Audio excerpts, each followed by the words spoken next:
Gavin, I gave you intro stuff just now while I'm waiting for it to go live. Well, there you go. Please. On it. I was just scrolling down.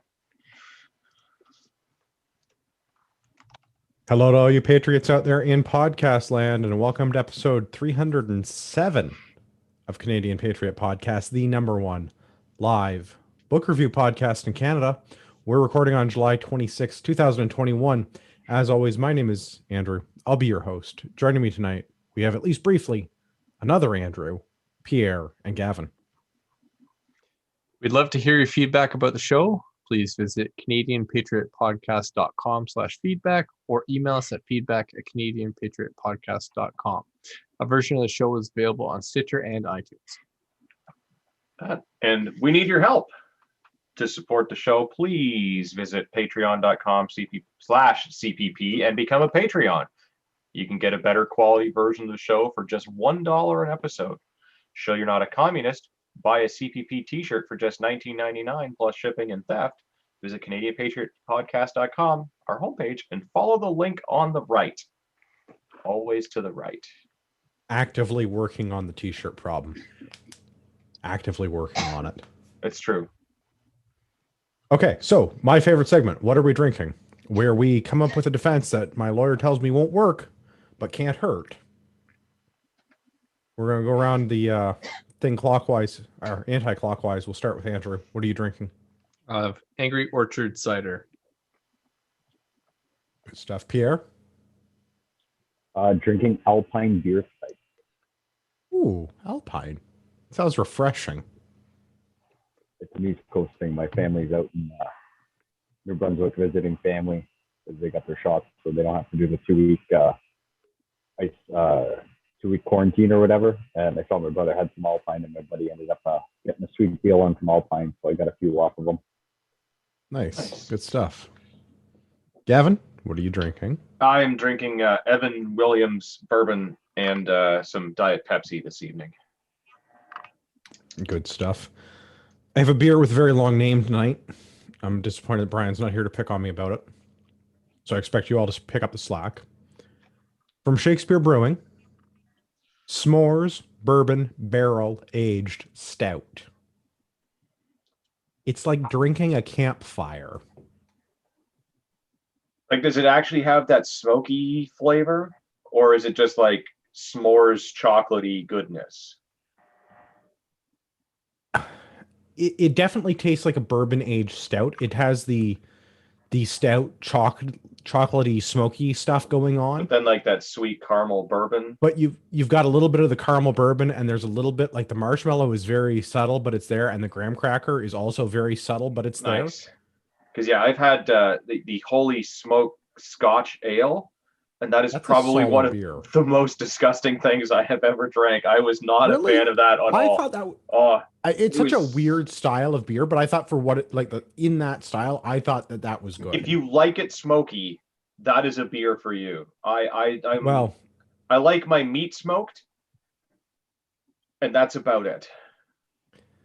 I like peaty scotches, so like the Holy Smokes beer kind of it had the same flavor profile, I thought. Well, you can enjoy your Lagavulin and your Scotch beer all you want. Yeah, well, hey, you know what? Lagavulin, one of the best whiskeys in Scotland. Fight me. I'm sure Marty and I would disagree. But that's because Marty thinks that every Scotch is awful. Yes, thank you. The Albertan, there we go. The YouTube peanut gallery is making fun of me. Thank you for picking on my beer. I appreciate you. I for one support your bizarre beer choice this week. I think this is some serious, like, I think this is good. It's a weird beer. I will, like, 100%. It's weird, but I like weird beers. If I was on the carbs, I don't think I could even. I don't even think I could take a sip of it. I'm very picky on my beers, and that one does not sound appealing whatsoever. Well, that's okay. More for me. I'm not as picky about beer. My criteria is free and cold in that order. Yeah. All right, Patriot Challenge. We're asking Patriots to do 5 things every day to be a better person. Exercise for 45 minutes, practice a skill for 10 minutes, read a book for 15 minutes, drink 2 liters of water, and complete one task that will improve your life, which many people have completed over the last 4 days.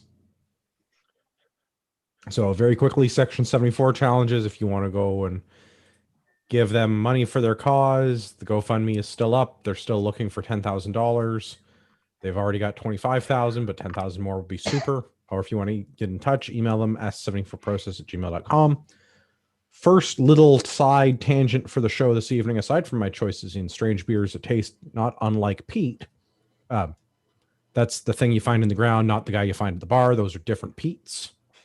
Although they may taste the same, but not necessarily. Cannot confirm, bud.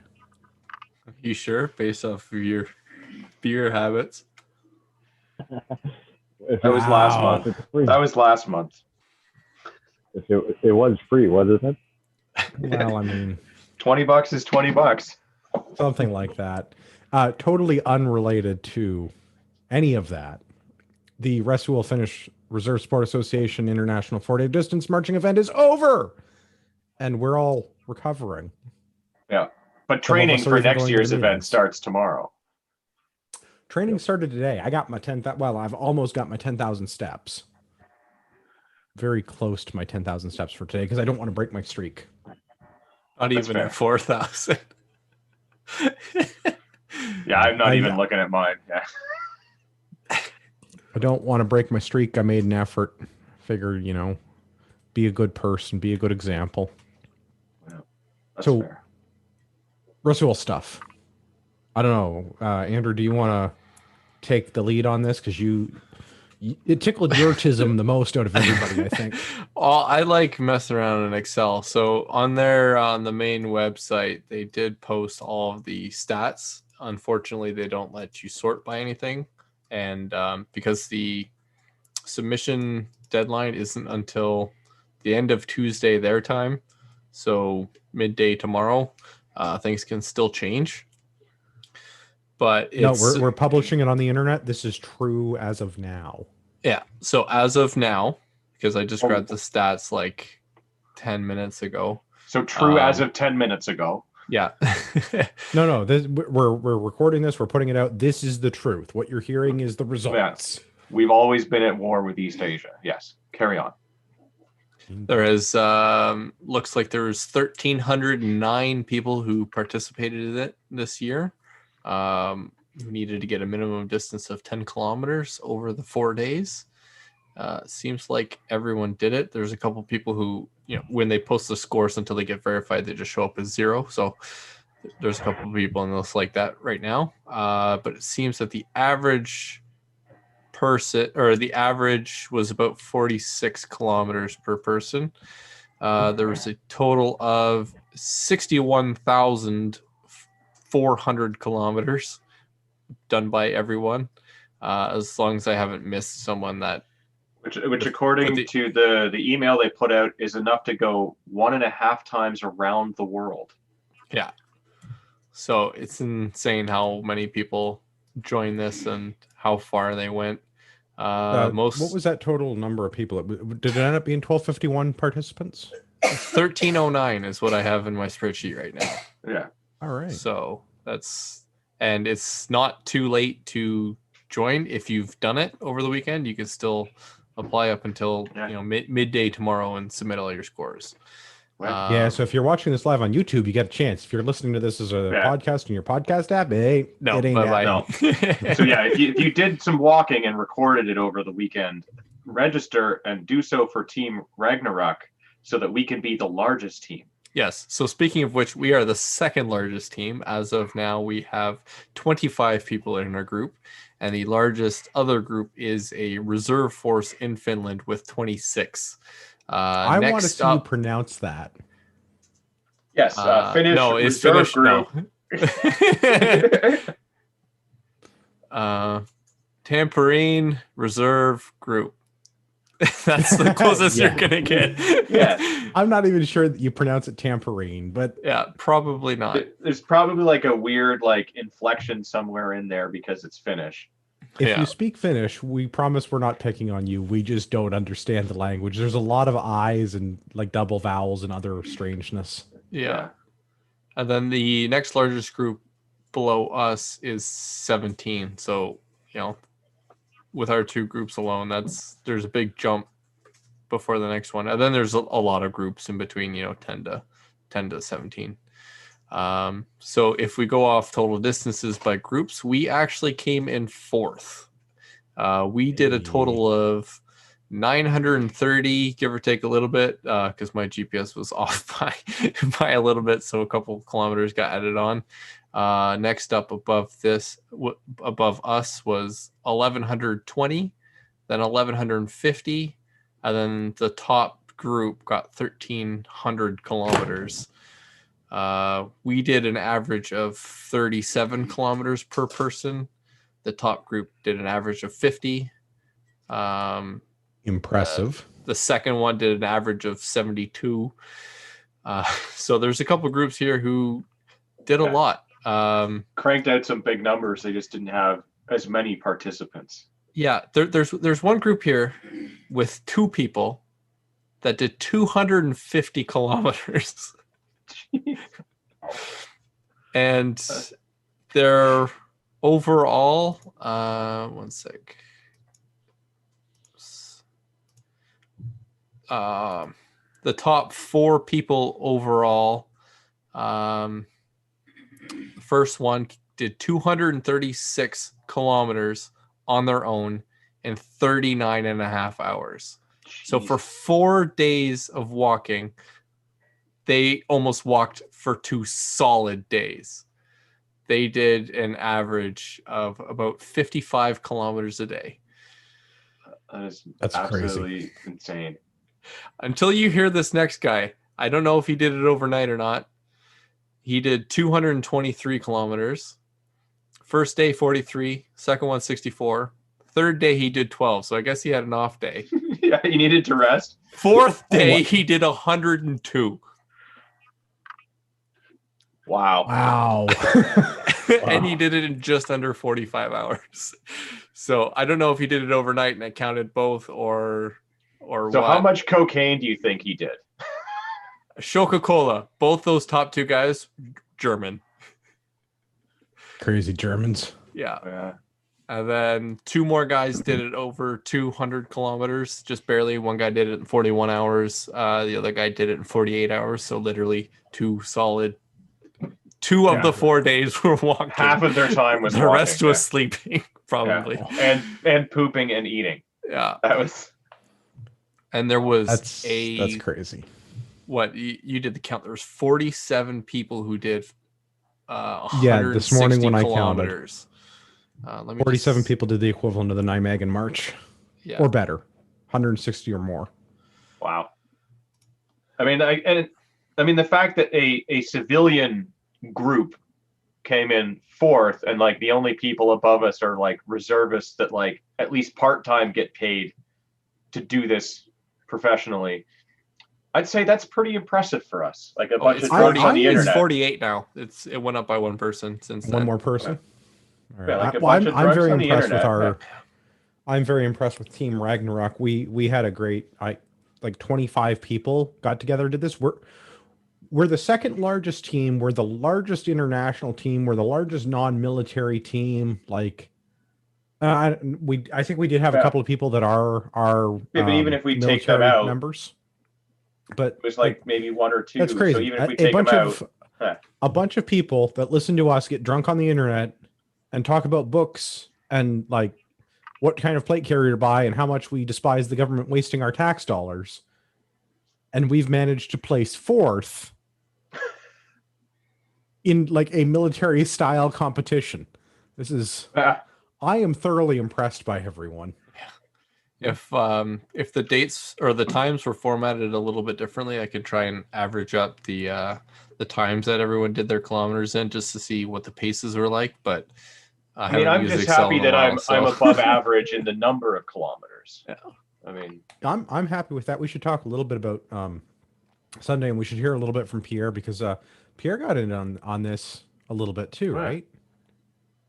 Yeah. So I kind of misunderstood the challenge at first. I've been dealing with a knee kind of acting up here and there, and I thought it was a 10-kilometer a day minimum. And then talking with everybody in the chat, realized no, it's just 10 kilometers over the few days. They're like, that's like 3 and a bit kilometers a day, because this was Friday, and then Friday I didn't do anything. And I went to the mother-in-law's on the Saturday, and on the way home, I was like, you know what, I should do this at least the one day, see if my knee acts up or whatever. So on the way home, the wife kind of mapped out some sort of close to where we live, and she was like, yeah, go walk around like this block area twice, and like pretty much like almost 7 kilometers. I said, okay. So I was like, I'll take the dogs, go for a walk. And we had a friend coming over, and he's like, I'll do it with you. Okay, let's go. So we did that Saturday and Sunday. So pretty good. It was 2 days, almost 7 kilometers a day. A little late, a little sore today. I haven't done much long walks with weights in a while, but kind of pleased with it. And I'm going to try and see if next year we can kind of go big or go home type thing, and try and get first place. It's good to have goals. Well, and I'm glad that you got in and participated. And I mean, I had that same confusion up until about a week or two ago when they sent an email clarifying the instructions that it was a minimum of 10K over the 4 days, not a minimum of 10K like per effort. Yeah. And that was the confusion I had. And I was like, I don't think my knee can handle the 10K yet. I was like, in another month or so when my knee gets a little bit better, I was like, I'll start doing it for next year. But once I found that out, kind of just said, all right, time to get it done. And got a little bit done. We got about almost 14 kilometers. So you gave it a shot and you surprised yourself, which is good, right? Like that's what's important, is that you didn't just go no, you actually gave it a shot, and then we're like, hey, yeah, I could do this, and achieve more than the minimum, right? Yeah. And the best part was I convinced the daughter to come with me on both days, just one walk around the big block. So I mean, she walked 3.5, I'd say easily 3 kilometers both days back to back. A little bit of complaining, just being like, oh, I don't want to do this. I was like, I'm not carrying you, so you got to get yourself home. And she did it, and we did a pretty good pace and everything. So pretty good. An 8-year-old probably did more. Not bad at all. Nothing wrong with that. Yeah. That and really Chris, don't worry, you never drag us down, buddy. You always build us up. I mean, yeah. In Chris's defense, he did have the best radio out of everybody that showed up in the Southern Ontario get together. Yeah. And is actually licensed to use it, allegedly. That's right, allegedly. So we had a little get together in Southern Ontario. There was 8 of us went out for a ruck, and 7 of us did 25K. Chris did a solid 10, and we appreciate that about him. Yeah, and a bit, right? A little bit more over, I think. Yeah, like a titch. Maybe it was but yeah. So we started out with 8. Chris on purpose was going 5K, turning around, coming back. But Chris did bring the coolest radio out of everybody, and arguably the coolest backpack, because his was for beer. Yeah, it had even cooler in it and everything. It was awesome. But 7 of us in Southern Ontario got together and walked up the Paris Rail Trail in Paris, Ontario. And it was significantly better than the time we did it at the gun club. Yes. Yeah. Which is weird, because normally gun clubs make everything better. Yes, but walking down the county road, not as much fun as actually being at the gun club. Yeah. So walking the Paris Rail Trail, I think, was a pretty good time. We did, 7 of us did 25K, 6 of us got barbecue. Some people bailed. I'm kidding. We received many excited looks and several people that would not meet our gaze. And I think in a large part that was due to our very stylish short shorts. Yes.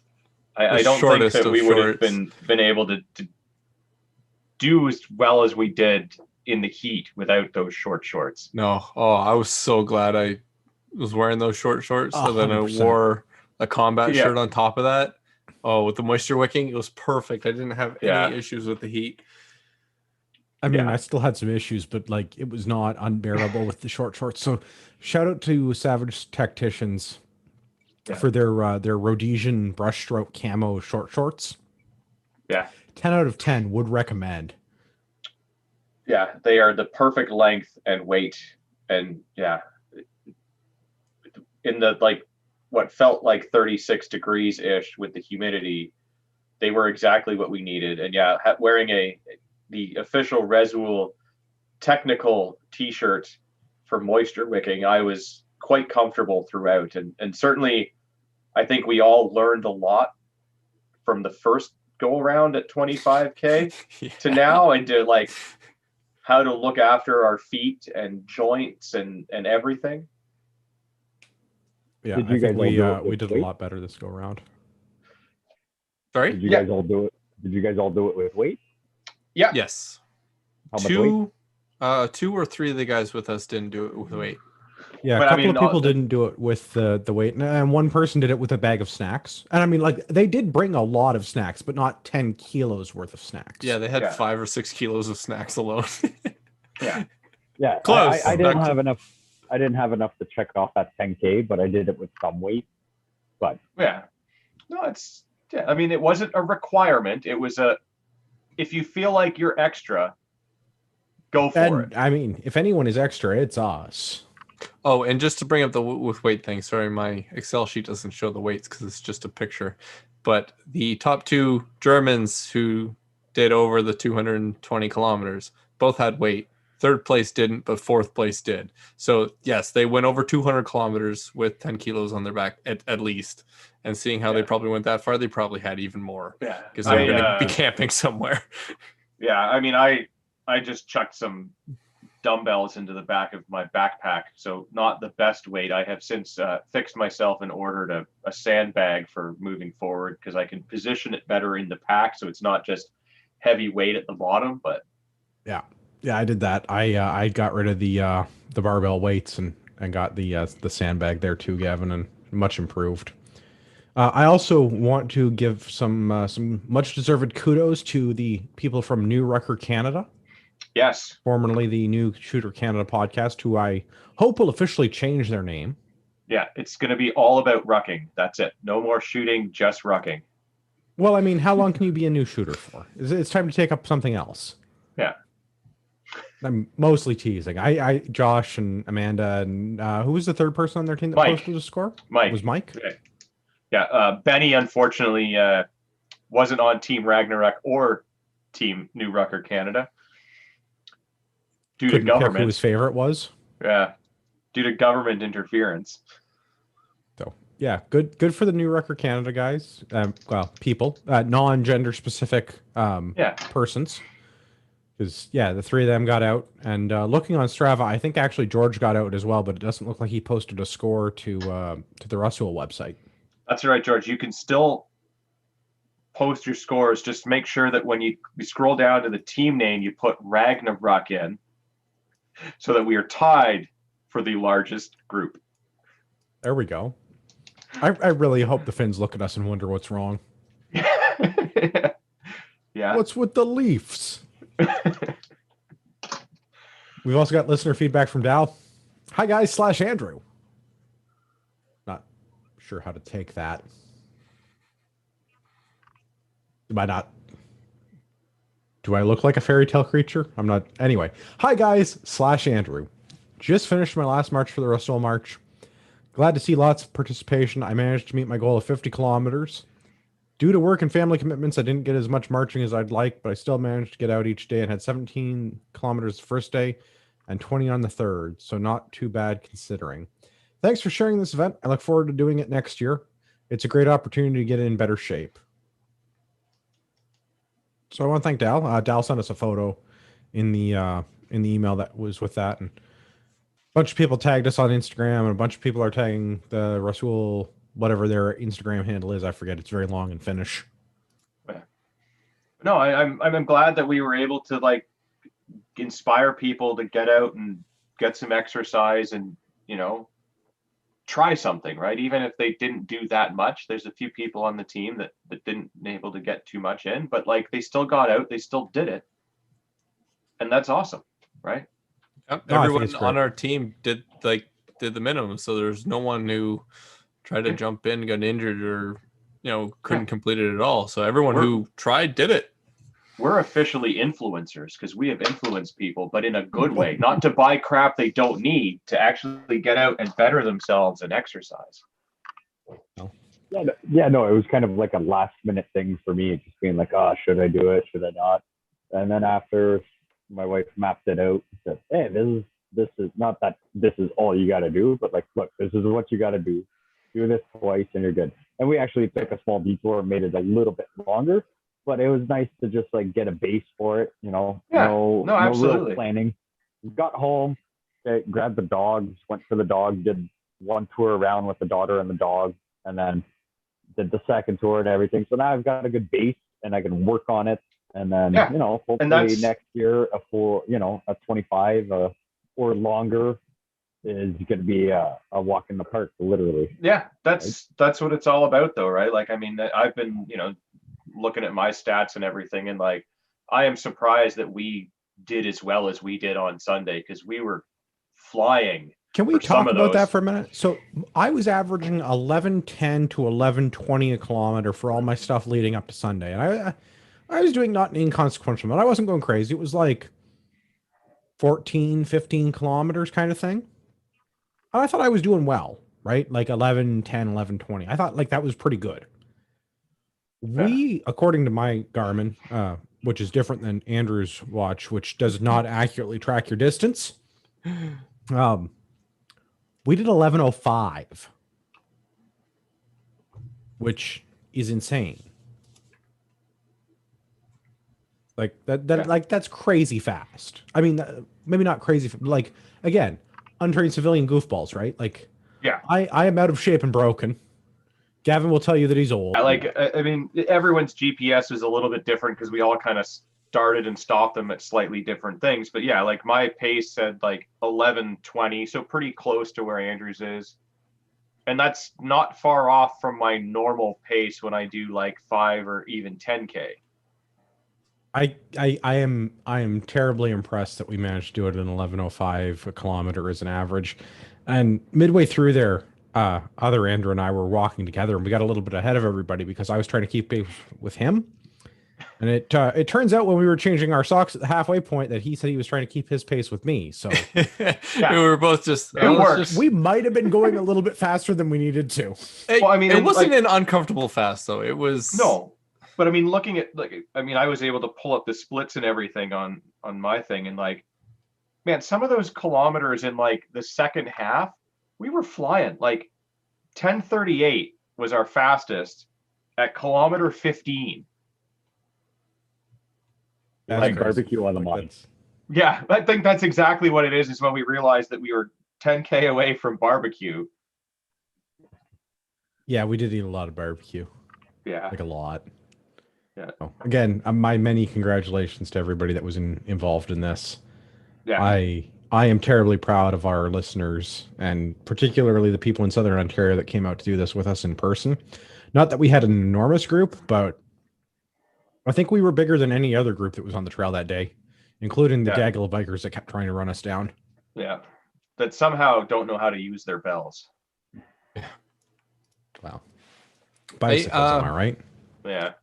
I'm just looking at our last March with the Eco one back in April, and we were doing just 30 seconds slower for the pace. Wasn't too much different. No. It was, and I mean, I would say like despite the well, you and I might have been 30 seconds slower. Okay, yes. There was there was a big gap between groups that time around. Yeah. Yes. And this time there was not. This time we were we were all bunched up nice. Yeah. Everyone made it. It was awesome. But yeah, definitely bring this change of socks. Preferably do the 2-sock method with a thin sock on the inside and then an outer sock, and moleskin as well, or duct tape. That made a huge difference. Honestly, I'm gonna pick some up because I picked up a pair of surplus boots a while ago just to keep in the truck if I ever needed, or the whatever to keep just in case I needed a set of boots, and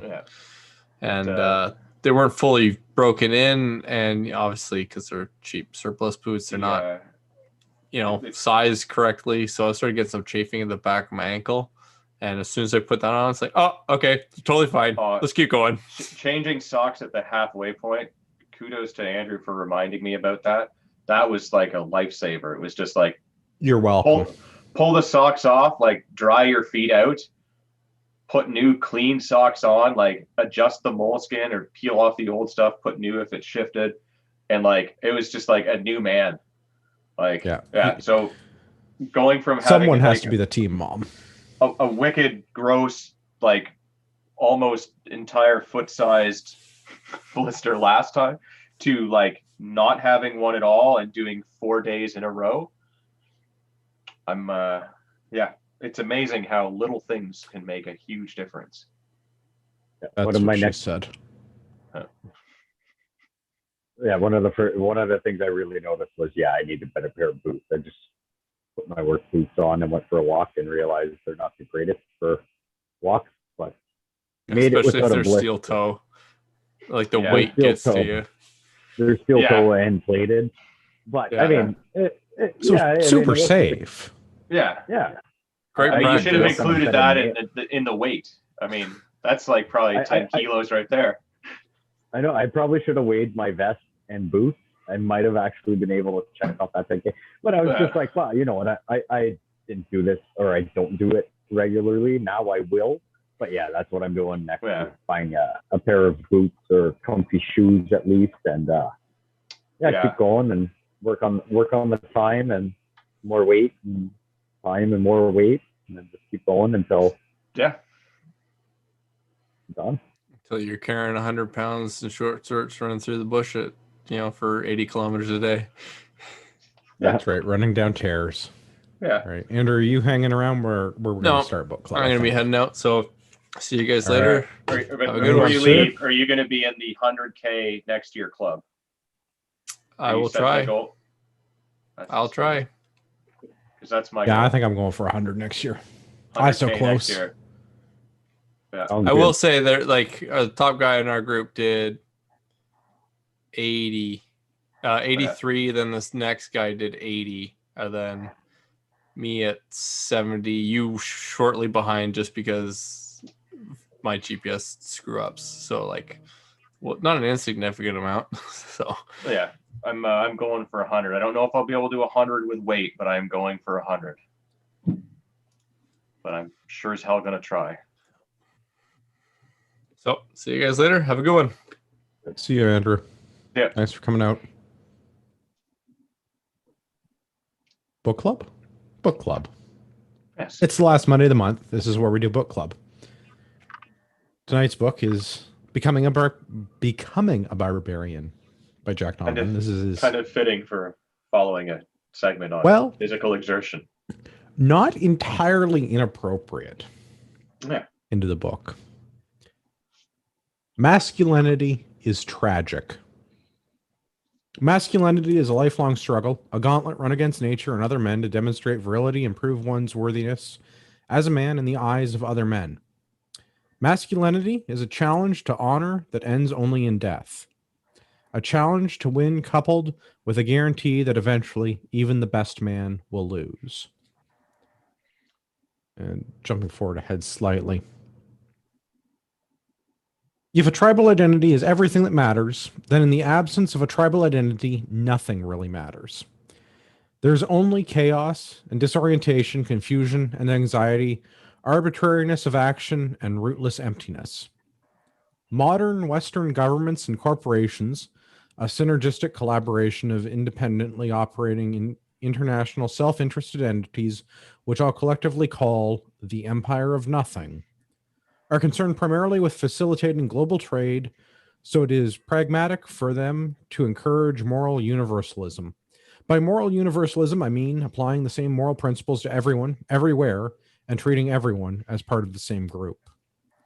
It is in the interest of the empire to discourage exclusive identity, tribalism, and even nationalism to whatever extent that it is practical within a given area, within a given group, and at a given time. Well-established Western people are expected to open their arms wider than the displaced, disenfranchised, and decidedly more tribal minorities to welcome them to the global fold and help them assimilate to the lifestyles of Western consumer identity. Here, there. I really like the concept of the Empire of Nothing. And I mean, Yeah. so we talked about the last book in Just over a year ago. what was that? That was episode 240 that we did The Way of Men? Yeah, 13 months ago, I believe. It was our first book at book club. The Way of Men. The Way of Men was kind of dealing with masculinity, dealing with the four tactical virtues of manliness, strength, courage, mastery, honor. Was about that tribal gang. Becoming a barbarian is sort of the next evolution of the same concept. Okay. You'll have to unmute yourself there, Pierre. I muted you when you walked away. There we go. No I had the phone on a Kindle, but the phone was dead because it's a spare phone, and I had a note I wanted to keep, so I was like, oh, great, now I got to go get a power pack. So my apologies. No, That's all right. Technology. No, I enjoyed the book. I liked it. Was a quick, easy read, and actually reading the book and then really thinking about a lot of what he mentioned in the book is just not shocking that I'm like, wow, I didn't think about it that way. And it should be something you just naturally think of.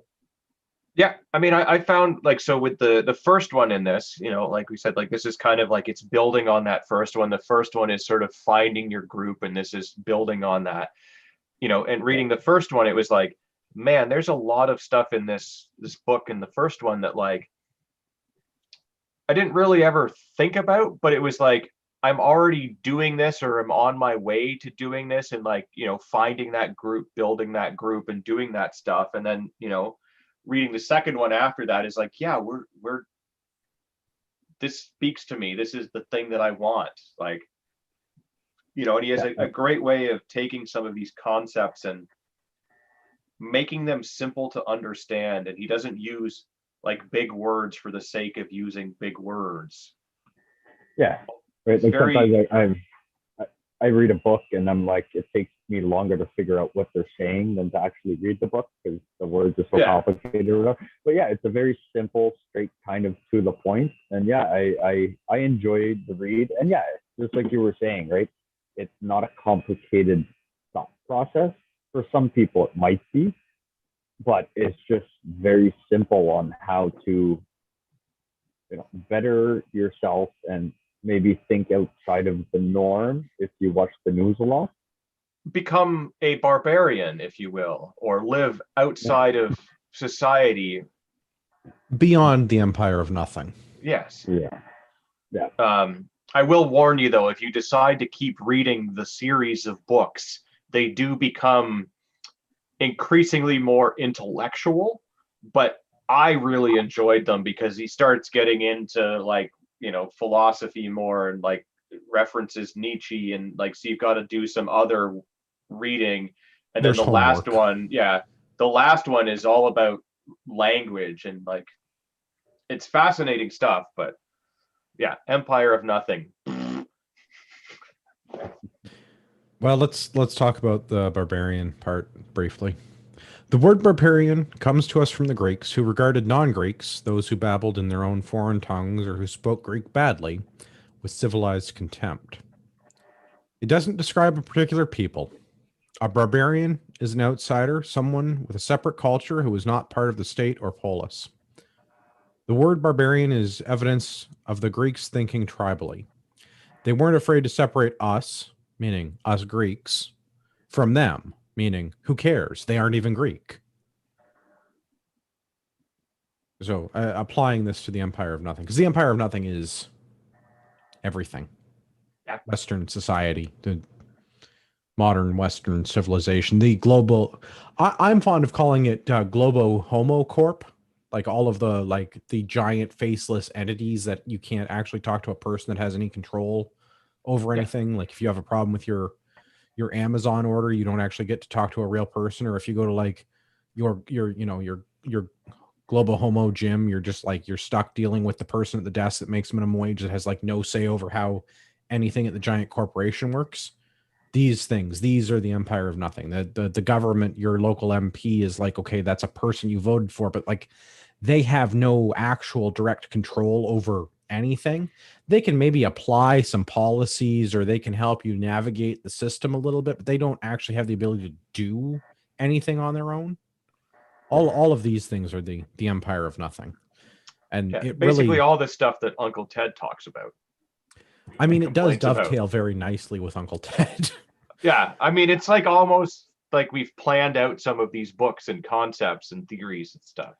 Yeah, that gives us way more credit than we deserve, though. Because I usually just ask, what book are we reading next month, guys? I need to start. Which reminds me, we haven't picked a book for next month, so put your thinking cap on for, because we need to tell the listeners what book we need to get reading. Yeah, sweet. But yeah, the idea of the Barbarian piece, I don't have a problem with that. I think that the idea of getting outside of the empire of nothing, that makes sense, because I can't care about everybody else. We talked about it a little bit when we did The Way of Men, but there's us and them, and then there's sort of that line, there's that blurry kind of shadowy edge, right? There's the boundary between us and them. Yeah, but I can only care about like, I don't know, 25 people seems like a good number. That's how many people were interested in going for a rock. I mean, and I think we've probably referenced it before, but I think it's in this book where he spells it out in probably the best way that I've ever heard it. And that he's talking about like, so if you take the entire population on the planet, like right now, and don't add or subtract anybody, and you were to go and write down their names on a piece of paper, you would not be able to finish that list in your lifetime, let alone all the people that are being added to that list daily. Yet somehow you won't even be able to write their names down on a piece of paper in your entire lifetime, yet you're supposed to care about these people as much as you care about people that you actually care about, like your, non-gender specific intimate partner or partners, if you're part of the empire or nothing, or like your good friends that you go out and do stupid physically demanding exercise things with for the sake of doing physically demanding exercise things with, the people on the other side of the world that like are literally a flash in the pan thought, are supposed to be as important to you as people you actually care about and interact with on a daily basis. Like that was, to me, just really spelled out just how ridiculous that concept is. It's not that you hate these people or that you wish bad things to happen to them, but like, how are you supposed to care about them when you couldn't even write their name down on a piece of paper in your lifetime? Well, and that's I think that's part of the problem is the empire of nothing wants us to be interchangeable, like units of work. Like part of this is the rampant consumer culture, right? Like you buy a thing on the Amazon, it shows up, you don't know the guy that made the product, you don't know the guy that sold the product, you don't know the guy that delivered the product, but you probably don't even need the product. Well, I don't know. We need new boots and new rucksacks. I mean, some things you do, but a bunch of it is just crap that you don't need, made from some country you've never heard of by some guy that you don't know and will never meet. And well, I think this is part of the problem with the rampant consumerism, and part of this is the whole planned obsolescence culture that we live in. And I mean, it's not just planned obsolescence in materials, it's planned obsolescence in relationships and in people. Yeah. Right? The empire of nothing just wants interchangeable labor units to buy the product. We see that more and more with subscription service and it was recently, I think it was on the World Economic Forum. You'll own nothing and you'll be happy, right? That's the plan for 2030. You'll own nothing. You'll be happy. You'll everything will be a subscription service. You'll rent all your stuff, and when you're not in your apartment, you'll rent that to somebody else too. And it's like, well, I don't know how that's going to work, but okay, sure. Good luck there, Schwab. I wish you well with that. But I'm going to be over here on the other side of the boundary with people that are like me, being a barbarian, and well, probably causing you all kinds of grief if I get my way. Yeah. And causing them grief by just wanting to be left alone. All I ever wanted was to grill. I just wanted to grill, bro. Yeah. Sorry, what's up here? No, hold on. I got to look this up because it's going to drive me nuts if I don't figure it out. Carry on.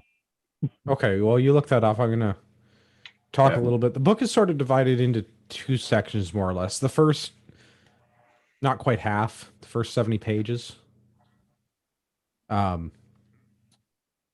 It's the concept of us and them. It's the Empire of Nothing. What is the Empire of Nothing? How does the Empire of Nothing work? And then the second half of the book is how to become a barbarian in the sense of operating outside of the Empire. And I think really that's the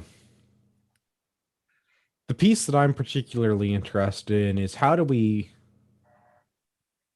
ignore the Empire as well as we can? Because there's not enough of us, people like me, people that listen to this podcast, for example, people that are willing to go on, as Gavin calls it, ridiculous exercise for the sake of doing the ridiculous exercise and also building the esprit de corps and the. It's part of the building the gang. Well, and you need to find your tribe. Yeah. And you need, and part of this is like, and nothing against women at all, but part of being a man is jockeying for position in the gang, right? There is the guy that's in charge, and there is the next guy down the totem pole, all the way down the list. As evidenced by Andrew and Andrew keeping pace with one another and trying to do that when they realize that they're both doing the exact same thing.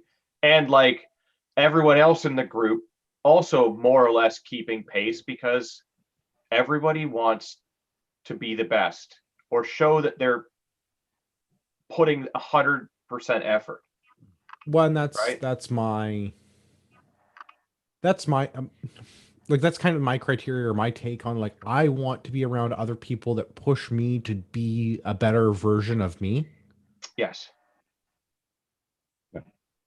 So I don't want to be stagnant and get old and feeble and Netflix and chill and then retire and die. Like, that doesn't sound like a good way to live, but like, I want to go out and be challenged by my peers and establish my position in the dominance hierarchy, and not like not in a negative way, which it does sound that way when you call it a dominance hierarchy, but like, I want to be really good at the things I do, and there's not a lot of things that I do.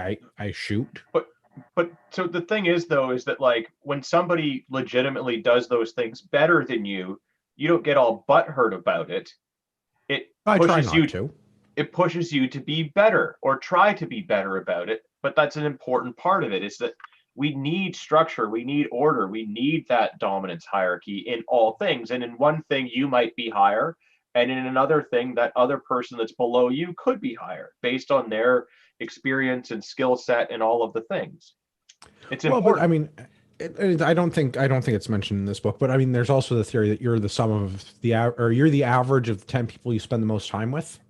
Yeah, and if all those people are good people, you're good people too.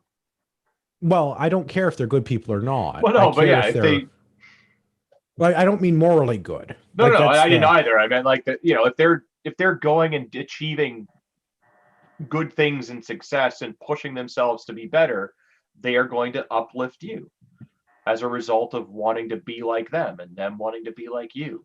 It drives the whole group forward.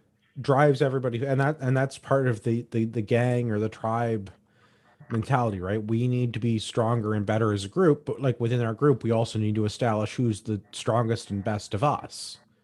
And that might change and it might vary from one activity to the next. I don't hope to have the business acumen that Gavin has, or I don't hope to have the engineering prowess that Marty has, or I don't have I will never possess the youth that other Andrew has because he is several years my junior. Like there are things that I cannot do as well as the other people that I'm around. But I want to be as good as the people that I'm around at the things that I am doing.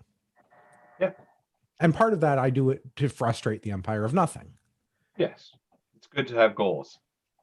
Well, again, when somebody remind my wife to go back to listen to this, because when they write my biography, I just wanted to grill, bro. Yeah. That's all I want. I just wanted to be left alone. Yeah, that, and shout out to our buddy Darren that's listening. He just wants to raise his cows.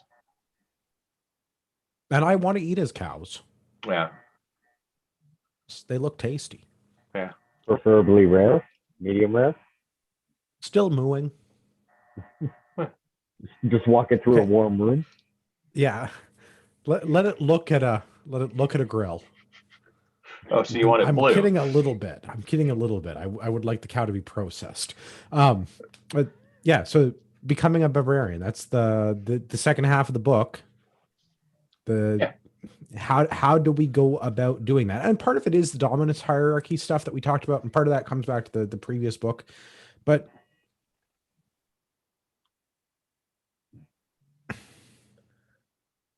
well, I guess I may as well go back into the book again. Defining who is we, and this is the same thing as the us and them thing. So as a coercive exercise, as a corrective exercise, stop yourself every time you're about to use the word we.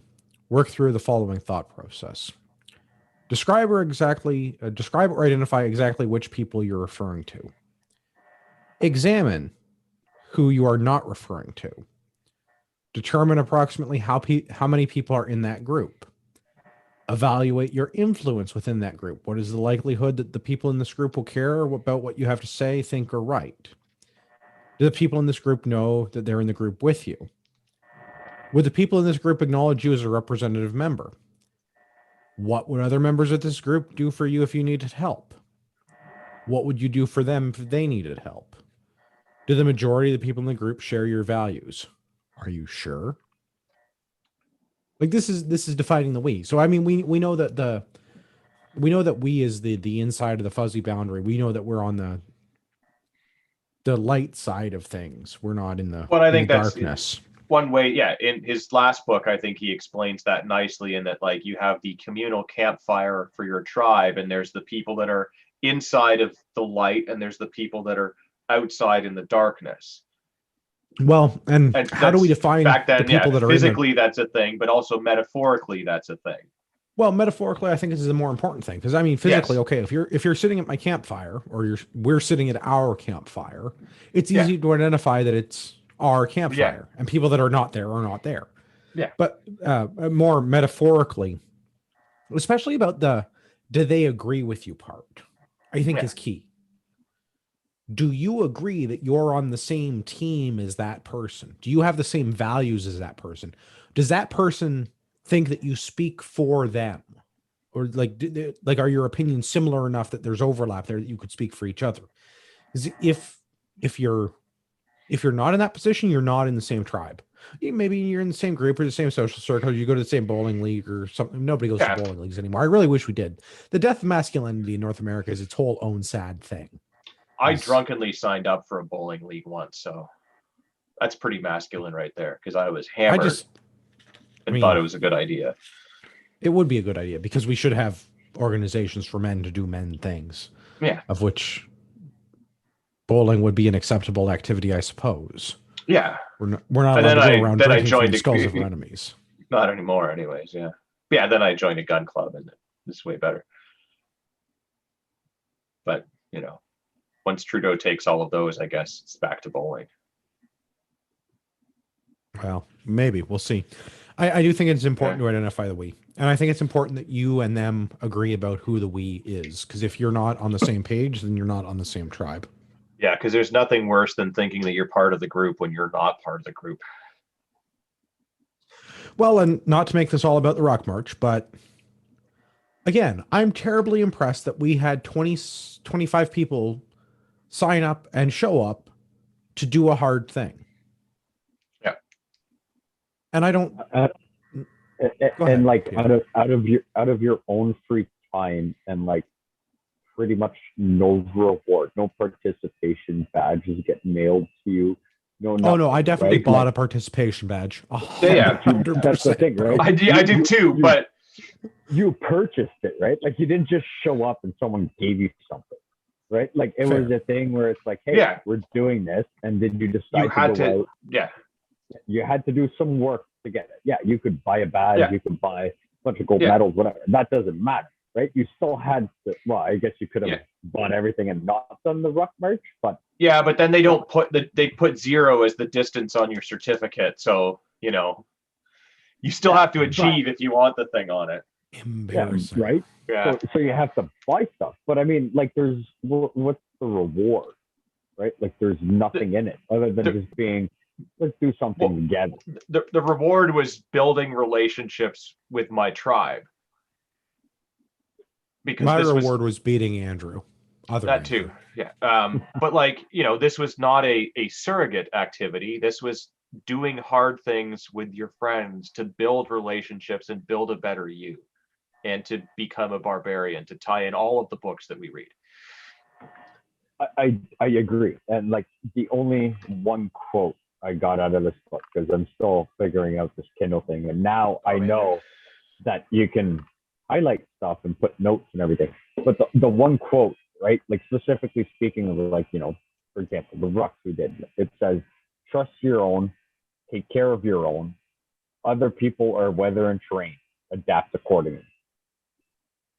Such a good quote. Like I have the same section highlighted in my book. There's some great ones in here, especially his anti-government ones. Those got me going. Well, anytime somebody says anti-government, I get a little bit of a chub, Yeah. Which in those roadie short shorts is really hard to hide. Let your meat flag fly, bro. Well, our favorite gay Nazi would probably be okay with that. Right. But like that was my favorite quote out of that book. I mean, I only figured out how to highlight stuff, and it was sort of towards the end. I probably should have highlighted more, but I didn't know how to find stuff. But I mean, for next time, I know. But it makes you think, like, really outside the book, right? Like, in part of the book, he says, like, the society tells you should care about someone in a complete different country that's hungry, and I'm like, after reading the book, it's like, yeah, that sucks. Yeah. Like, Cue John Lennon songs right now. Yeah. Yeah. Hey, it sucks. But at the end of the day, right, why should myself try and help out before helping anybody I know and I want to help out and I want to stay around? Well, that, right? when you're on an airplane and your oxygen mask falls down, who are you supposed to put on first? Yours, so that you're good, and then you help other people. And same for any of you, like, first responders out there. Whose safety you're always worried about first? Yours. It sounds selfish, but it's the smart thing to do, because you need to look after yourself and yours first, so that you're whole, so that you can give assistance to other people when it's possible. Yeah, exactly. And it just makes you think, like, why are we throwing so much aid money everywhere? And that's all everybody talks about. That's all that hits the news, is some foreign area or something that we're donating all this money, let's give ourselves a pat on the back. And I'm like, why don't we take time to look more around and see what we can do around where we are before we start doing anything over there? Because if we're helping Joe Blow, in a country 1,600 miles away, what fucking good is it to me? Right? But let's help the person that lives down the street that's having a hard time. That's what the Empire of Nothing wants. They want you to care about everybody, so that you drive the rampant consumerism. They want you to care a little bit about everybody. Yeah. Drive that rampant consumerism. Care about everybody equally. That's all they care about, right? The Empire, and have a shared system of morals and values which increasingly becomes a lack of morals and values. Well, this And is the same. To pull a quote from one of our other favorite authors, it's not what you preach, it's what you tolerate. It's a little Jocko. Is that Jim Jones? Yeah, well, that too, but Jocko, right? So it's not about what you get up on your soapbox and yell about all the time. It's the things that you tolerate. Don't tolerate things that you're not okay with.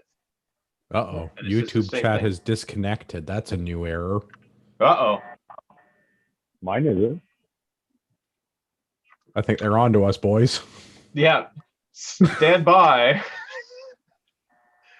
Let's see if I have Yeah. some family members that message me saying you should get out Yeah. soon. Stand by for the no-knock wellness checks. Yeah. Well, let's hope not. Yeah. I enjoyed the few episodes we were on together, guys. Yeah. You can find us next week on BitChute. Well, let's see if it comes back. Anyway, back to the book while we're waiting to see if we get a no-knock wellness check, or if YouTube comes back on my computer here. While you were reading this, a child was molested. A man was beaten, or maybe raped by another man, or possibly murdered. Someone died of a drug overdose, or cancer, or a heart attack. An old woman collapsed, and she was a lot like your grandmother. There was a freak accident. A man suffered a life-changing injury at work. Someone was cheated by a salesperson, or an insurance company, or an employer. Someone, somewhere, suffered or died, and you didn't care. You didn't care because no one told you to care. If you cared or pretended to care about anything that happened to any stranger, you cared because the media selected a story for you to care about symbolically. Every week, executives and producers and editors and bloggers pick a handful of rapes, murders, and atrocities, disasters, celebrity deaths, diseases, accidents, scandals, and court cases for you to care about because those stories popped. COVID. More than all of the rest of the human suffering that actually happened. Yeah. I thought that dovetailed nicely into what we were talking about. Yeah, absolutely. I mean, Absolutely. it just proves that, like, the media is a massive part of the empire of nothing, right? The media is almost the controlling thing, or maybe it's not the controlling. It's the mouthpiece. I don't want to call it sure. the factor. I mean, mouthpiece definitely, but like, I don't know. I'm looking for a good analogy with this, and like, the media is maybe not the guy steering the ship, but maybe the media is just the wind in the sails. It's the thing that's pushing the ship. Like, it's like, I really want a good analogy for this, and I'm a little bit. Well, I mean, I think it's when you see those guys that have like a fan that's blowing at the sail and moving the boat that way, like someone is pointing the media at the sail and blowing it that way. They're the puppet masters, right? They work behind the scenes, but they control and they direct what you can and can't see. They only release the information you want to see. I was thinking puppet masters.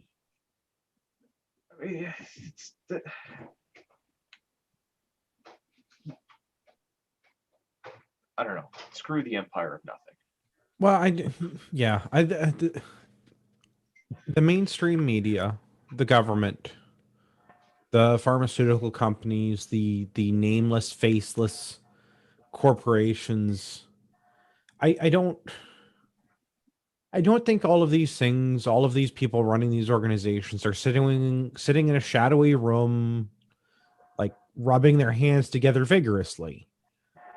But I'm not saying there aren't like shadowy, smoke-filled rooms where there are people rubbing their hands together vigorously about some of this stuff, right? Like, well, and I mean, I think it's much like when we talk about any large, bloated government organization, there may be individual people that are part of it that are good people that are not necessarily aware of the things that are going on inside of said organization. Looking at you, horse police. But also, there's a significant number of people that are shady and shitty and are trying to direct the course of civilization or like culture and society and all of those things into this increasingly progressive, love one another even though you could never even write all their names down on a piece of paper type world where we care about everyone equally the same. And like, yeah, you got to give them all of the stuff on the other side of the world, even though you've got nothing yourself.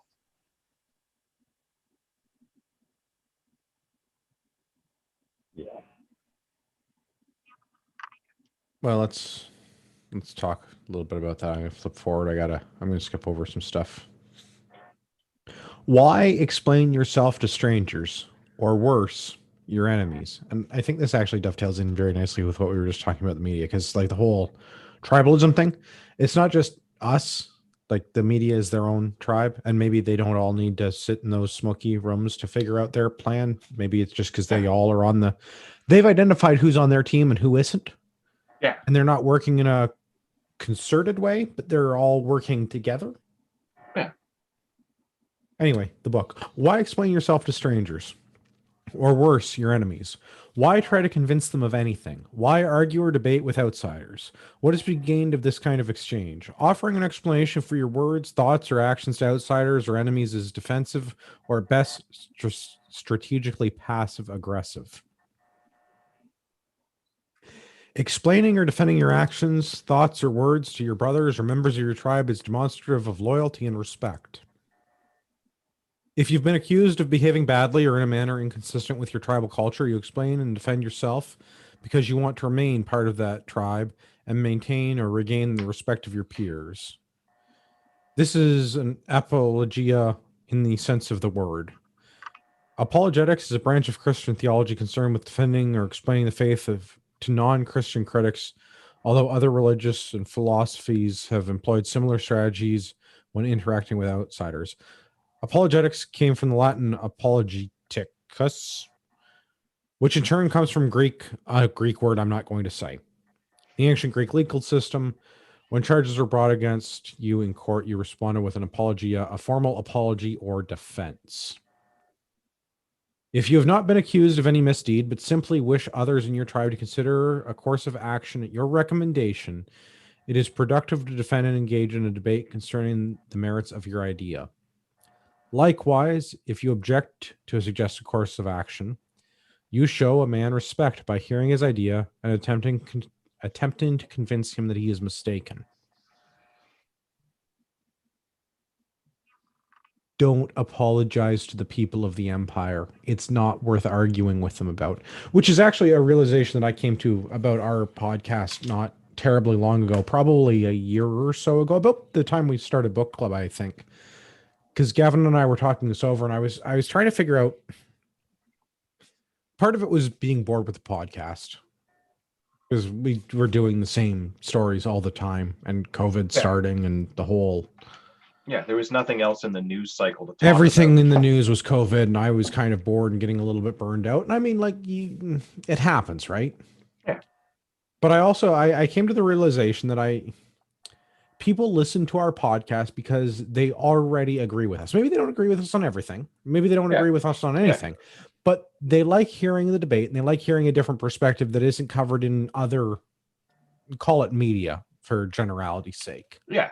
We've got the red check mark. That's for right. Extremist content, yes. Which there isn't a ton of, right? Yeah. And we're reasonably palatable. We're maybe not the best educated or most well-spoken individuals, but we're not awful to listen to, and we try to put an effort into production quality. So it's not I don't think it turns into a terrible podcast. As someone who consumes a lot of podcasts during my commute or my exercise or other things, like I listen to our podcast and I listen to other podcasts, and I feel like we do a reasonable level of content and quality. Yeah. But I would say about a year ago. Yeah, you get above average. I would say so, because I was only episode 300 where I started participating on the podcast. So if you guys were that bad, you wouldn't have made it to 300, and I didn't even join. Well, the other thing is you have to remember I'm very stubborn. It's true. So you get for what you pay, you get above average for that. You kind of get a no holds back opinion. Whether you agree with the opinion or not, you get an opinion. Well, and like was kind of batted about back and forth in the chat where like, it's good to have like the vast majority of like the important opinions be similar. Like we do have differences of opinion on stuff and we will back and forth about it. And we certainly do invite people with vastly different opinions on. We've just never had anyone actually take us up on that. No, that's not necessarily true. We've had people of other persuasions come on the show. So I think we could never probably... anyone that different, really. Well, maybe like way back when we did the weed episode with her opinions were a little bit different than ours, but given the topic, it was we let a girl come on the show. We had an all girl show, which we need to do again. I think that was different. We agree with those women. Yeah. And yes, the sexy beards are part of it. I mean, yeah. Thanks, Darren. Yeah. Yours ain't so bad either, big guy. And I will say that I agree with you that 5% of every group of people are bad or evil, except politicians and people in the media, where it's 5% of that population is probably good. Maybe. No, it's just a different population. That's all. The sample size sucks. That's all it is. So I think that where I was going with that before, we're basically preaching to the choir. We're here to help other people that are already on the path continue down the path that we're on. Yeah. To be barbarian, such as it is. And maybe the barbarian is not the term that you want to associate with, but I think it's a perfectly valid. Yeah. Yeah. Right-wing extremist might be the term that you prefer, or libertarian, or well, I don't drunk on the internet. I don't fault libertarians. They mean well. It's the execution. Yeah, I think that's the problem is, they got to get more on like the 3H club libertarianism than the... Well, the problem with libertarianism is that eventually libertarianism devolves into at what age can children consent and drug use. Yeah. And that's when I don't want to have those arguments with get out of my libertarians. That's when they can get out of my helicopter. Right. That's the yes. Yeah. See, Gavin and I are able to speak for one another because of where we fall in the dominance hierarchy within our tribe. Yeah. Once more, back to the book. To become a barbarian in this age, you must leave the empire behind spiritually. You can never escape it materially. Its infrared cameras will find you in whatever Siberian lean-to you flee to. The empire is everywhere. Every word and idea in this book passed through its channels. However, suppose that one could escape the Leviathan and all its wriggling tentacles. What would be achieved? Some abstract purity of your precious individual and unsullied soul? What is the point of it scrubbing its filth from your nails and refusing its bounty? Would you feel better, superior to all those money-grubbing, celebrity-worshipping consumer drones if you managed to bathe yourself clean of their influences? Would you not simply be delaying the inevitable for yourself and your friends by saying no over and over again on every modern thing? Any obsession with purity is a sickness of priests and the hypocrisy of parasites. Asceticism and regret are resignation, not revolt. To become a barbarian in this age is to defiantly pitch an identity and stand against the insatiable commercial organism that devours all identities and excretes a formless pudding of monocultural mediocrity. Barbarians say yes to life. They take what they want from the empire and leave the rest to rot.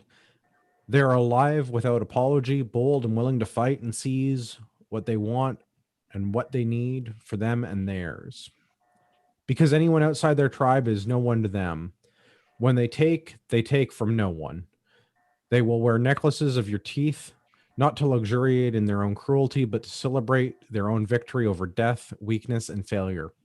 Barbarians know that living is always taking. They have freed themselves from delusion and know who and what they are. The civilized man is either tormented by guilt or he pretends to be tormented to display his superior morality and thereby increase and maintain his social status. He has inherited the doctrine of original sin, internalized it, and secularized it to the point where his original sin is living. He wants to erase his footprints and apologize for every advantage and talent. He is concerned with fairness through life, as though life has never been fair, and gives away power and privilege to anyone who accuses him of having it or who feels somehow disadvantaged. Because he is responsible to everyone, there will always be someone worse off to defer and apologize to. The civilized man worries not only about his actions, but about the words and even his daydreams. He dares not think unfair thoughts. This guilt for living makes him easy to control. It makes him weak because it makes him fear his own strength.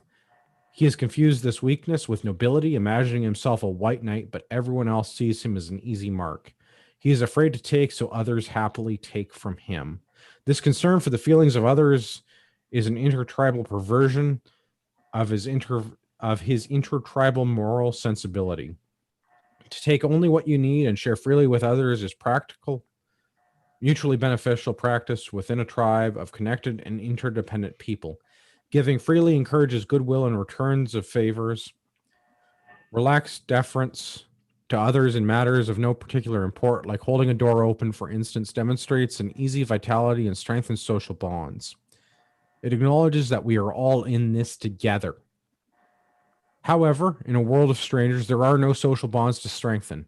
Men go through the motions of building community where there is no true community or cultural connections beyond something flimsy, like we are humans who inhabit the same general geographic area. Their good efforts are more often than not empty, wasted gestures.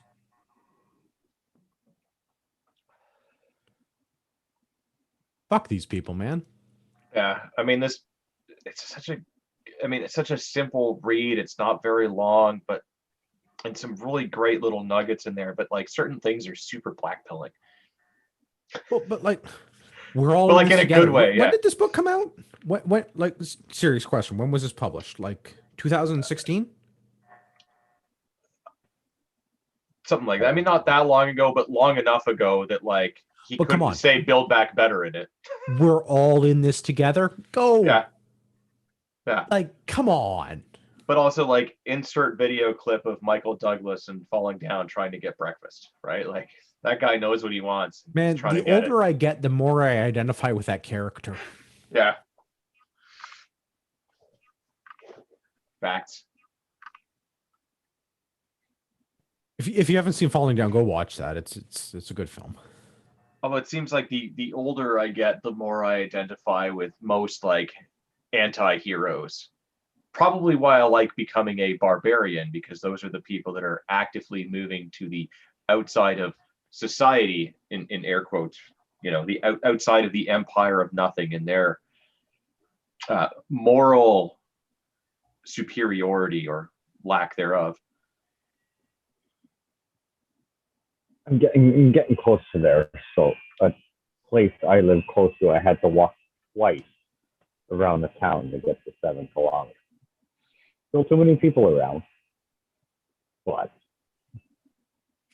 yeah, no, there was a part in the book where it said, I mean, speaking of small towns, where it was like, if you live any sort of in a small town, right, your reputation is everything. Right? If you open up a business and you treat people like shit, your businesses will fail a lot, real fast. Yep. Compared to if you live in Toronto, a big town or something, right? There's lots of suckers out there before it comes time where you either need to change your business, move, whatever. Yeah. There's always some new schmuck that's never been in there to keep the lights on that you can treat like a piece of shit. Yeah. Yeah. It makes you think, right? Like, I don't go to a specific outdoor store anymore because I avoid it at all costs, even ordering online, even if they're a few bucks, 10, 20, 30 bucks cheaper. I refuse to support the business because, hey, you guys were assholes the last time I was there. I'll go somewhere else. Yeah, and I think that's important. I mean, like we'll have to send you the shit list of people to not order gun parts and things from. It's quite extensive, sadly, but like, yeah, sometimes I will, if it's something that I absolutely desperately need and I can't do without, then reluctantly I will try it like everyone else. And then if it's like they're the only people that have it, I will buy from them. But then there are some people that are so high or low, depending how you look at it on that shit list, where it's like, no, I cannot buy from these people because I cannot give you money. I can't support it at all. Even if it's like I need this, I would rather go without than support these people because they are so terrible. Yeah, I hear you. For you $20 an episode Patreon members, we'll put you on the list too, so you can. But yeah, like and the book says like you'll never be able to entirely get away from the empire of nothing because it is everywhere. It invades every part of your life. But take the parts of it that you need or you can use to your advantage, and then the stuff that you don't need, just let it rot, man. Like here we are using like the YouTube platform to get our message out there to people. YouTube is absolutely part of the empire of nothing, but without it, we wouldn't be able to get this message out. And I had this argument with my 3-year-old earlier today because he was watching Paw Patrol and I told him it was ready for bed, like it's time to get ready for bed. And he's like, well, after this episode. And I was like, yeah, that's cool. It's going to be over in like 3 minutes or whatever, right? Yeah. Like, cool. We'll watch the end of Paw Patrol together. We'll get ready for bed. Credits come on. I'm like, okay, buddy, time for bed. I started turning the TV off and he's like, but it'll start another one in a minute, Dad. Yeah, I know. It's YouTube. It will just keep playing videos and ads. I know. We're turning it off. It's like trying to explain to a 3-year-old that like the TV YouTube, because that's what we were using to watch Paw Patrol, is like set up in a way to keep him invested in what's going on, to keep him watching these ads and get him used to it. Like, and I mean, like, I know he's 3 and he doesn't get it, but it's like, bud, it's gonna keep playing videos forever. That's its job. Yeah. I mean that's the problem with social. I'm going to go off on a tangent here because I think it's kind of relevant, but also social media is bullshit. But it's set up in a way now, the Instagrams and the TikToks and all of those things, that they've realized that people have an attention span of like 15 seconds. And it's all about instant gratification. So you don't like the thing, so you just keep fucking scrolling, right? Same like when you're on the shitter checking your email, you're just scrolling. It's the same thing. You just scroll, and they've started to learn from that. So you look at all the different social media platforms out there now, and the newer ones are all hitting on this, right? Like the TikToks, the Chinese that own it have figured this all out. And that's why videos are only so long. And then like when you like certain things, the algorithm will show you more of the things that you like. And it's just got those quick videos because that's all you can pay attention to. And that's part of the downward spiral of society. I admit that I suffer from this problem. If I sit down to read a book, I can't read a book for like 5 or 10 minutes. I got to sit down and like turn my phone off and put my shit away. And like, I actually got to focus. And like, there was a couple of times where I was rereading, because I've read Becoming a Barbarian before, where I was reading this for book club and I was making my notes and like getting out my post notes and writing down my stuff I wanted to touch on while we were doing the show. And there was a couple times where it's like, I just got to do this chapter again. Like, I just have to, like, I've been here for 20 minutes. I did it. I got to go back. I got to start again. Cause like, I was not focused. Like I wasn't in the zone. Yeah. It was in one ear and out the other, or, if you're reading in one eye and out the other, I guess is the same equivalent for visual. I usually read like physical books for when we do this show. Like the book club podcast, so that I can make my notes to myself. I guess I could do it with an audiobook. I guess I could still make notes to myself, but it's just harder. Anyway, enough of my excuses. The point being, yes. I lost my train of thought now. Thank you. But Well, yes, whatever. the constant stream of instant gratification on social media does give you that dopamine drip, which is why, and they figured that all out because those people are smart. Yes, and I have nothing Yeah. against that. I mean, like we use it for what we use it for. But that's like why you have to realize the thing and use it for what it is and take the pieces out of it that you can take advantage of and then just burn the rest of it. So well, I don't know that it necessarily burn, but like, yeah. I mean, it's very like Jack Sparrow, Pirates of the Caribbean, like take what you want, leave nothing kind of thing. I forget what the phrase is now that Well, that's I've said the it out loud. Barbarian part of it all. He said, like, you take from nobody because the people that are not us are them, and them are nobodies. They're nothing. So take those things because you need them. Yeah, I mean, it's okay to do stuff for yourself, and it's okay to Yeah. put yourself and your tribe ahead of others, and it's okay to ignore gun laws and evade taxes. Yeah. Just drill that third hole, baby. Drill it.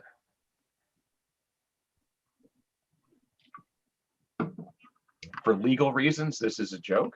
Yeah, definitely a joke. Definitely a joke. I don't know. Originally, I think I had a note about the Gununga Gap chapter, which is only like 3 pages, but I think I just had the entire like 3 pages noted. So I'm probably not going to read that, but if you're into that sort of thing, you should go and read his take on Gununga Gap. I mean, if you haven't read the book already, you should just read the book because it's not very long, and there's some great stuff in here that he. And if you're an audiobook person, he narrates his own books, and he is good at speaking. Like he is entertaining to listen to. He puts the right emphasis on the right syllable, and as it were. I really enjoy, like, I do pretty much almost exclusively audiobooks because it's the only way that I can fit my reading into the day, and do all of the other things. But like, as far as audiobooks go, I'm an expert now. These are very well done. And yeah, when you can get the author reading their own stuff, it's always so much better. But he has a very pleasant voice compared to like Peterson reading his own stuff. The production value is good and everything. Yeah, I highly recommend the audio book of this if you're not a physical book guy, because he really, like, he gets the inflection and the emphasis and the volume goes up when he's really passionate about stuff. Like, it's very well done. Yeah, I think he's good as an audiobooks author. Yeah.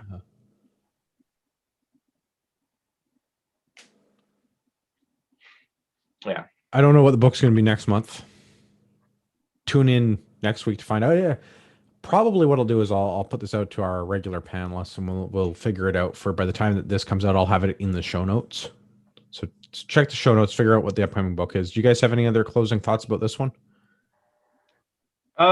I guess one thing I liked about this is when he sort of started talking about the weird Latin phrase about wearing the head of a wolf and stuff like that, and how that put you outside of the law, and how he encourages people to do that. I mean, in his way, it was that, like, it means that you're officially now outside of society, not necessarily that you should become an outlaw, but like the traditional of what is an outlaw is the people that live outside of society. I kind of like the phrase that he had. I'm not very good at Latin, so I won't repeat it. So read the book and you'll know what I'm talking about. But I do, and my Latin is also awful because I don't Latin any better than it's English. all about wearing the head of the wolf. So I think I need to go now and get one of those wolf hats and wear it. It needs to be a wolf who killed yourself. Yeah, absolutely. Yeah, not one of those store-bought bullshit. No, that's exactly what it will be, because if you're gonna do it right, right? Like, I'm becoming a barbarian, so that means going and hunting the thing myself and doing all of the things myself, or finding somebody in my tribe that can, tan the thing or whatever, preserve it, because I may not have those skills, but it's okay because it's within my tribe. It's not that hard. You'd be surprised. No, I just throw it over a fire and smoke it, rub some salt in it, borax or whatever. Yeah, I'm sure I could figure it out, and if I screwed up, I will just go and hunt another wolf. Yeah, I think we've kind of also touched on it before, but like, your group size, it's kind of funny that the same kind of, you look at like military organizations, other organizations, the group size always kind of tends to be somewhere in and around that same size. It's almost like multiple different people that have come at this from different angles have all determined that that's probably about the same number of people you can realistically care about and organize and communicate with effectively. Yeah.